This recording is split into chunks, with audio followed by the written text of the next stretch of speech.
P and Q 3/3 matrix, ठीक है, कुछ नहीं बोला अभी तक। P not equivalent Q, P और क्यू बराबर नहीं। पी क्यूब बराबर क्यू क्यूब है, पी क्यूब बराबर क्यू क्यूब है। पी स्क्वायर क्यू बराबर क्यू स्क्वायर पी, ये भी बराबर है। पी बराबर क्यू नहीं है, पर पी क्यूब बराबर क्यू क्यूब है। पी स्क्वायर क्यू बराबर क्यू स्क्वायर पी, फॉर्मेट है। Then the determinant of P square plus Q square equivalent.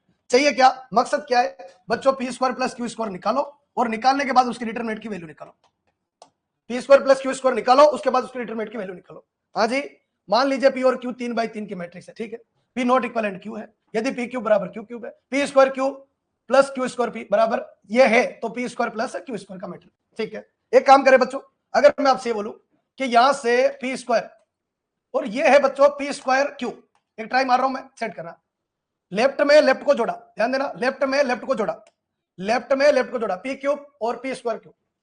Right में राइट को जोड़े, यानी Q cube plus Q square P. क्या फायदा गुरुजी, दोनों में से पी स्क्वायर बाहर आएगा, यानी ये पी प्लस क्यू आएगा, पी प्लस क्यू आएगा बच्चों, दोनों में से पी स्क्वायर बाहर, पी प्लस क्यू आ जाएगा।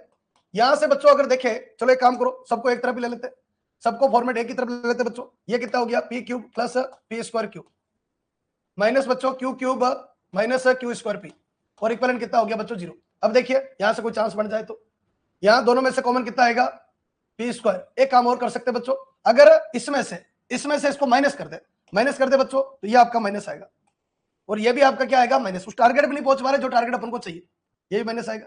अब बच्चों अगर यहाँ माइनस लगाया आपने तो ये तो माइनस आ जाएगा, और ये इधर आएगा तो ये माइनस ही होगा, और ये इधर आएगा तो क्या होगा, प्लस होगा बच्चों। ये आपका क्या हो जाएगा, प्लस हो जाएगा। दोनों में से कॉमन बच्चों पी स्क्वायर आएगा, ये क्या बच्चा, पी माइनस क्यू आ गया।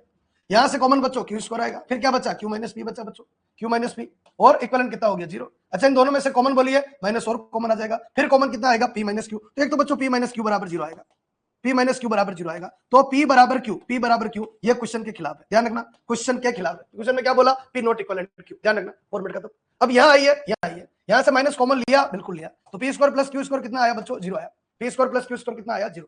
अब इसके डिटरमिनेंट की वैल्यू निकालनी है, तो P square plus Q square का डिटरमिनेंट, तो गुरुजी इधर क्या करना पड़ेगा, इधर 0 का डिटरमिनेंट, और 0 का डिटरमिनेंट कितना आएगा, नल मैट्रिक्स का डिटरमिनेंट क्या आएगा, 0 आएगा। अच्छा, नल मैट्रिक्स का ऑर्डर कितना बनेगा, 3/3।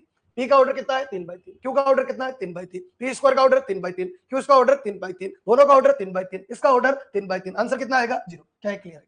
अच्छा क्वेश्चन है बच्चों, एक बार क्या होना चाहिए, ऐसे क्वेश्चन बच्चों एक बार अगर आपने निकाल रखे ना, तो एग्जाम में क्लिक होते, भाई क्लिक नहीं होते। अगर अपन देखते रहेंगे इस क्वेश्चन में कुछ नहीं कर पाएंगे, पर थोड़ी कोशिश अगर करें तो फॉर्मेट 100% बन जाएगा।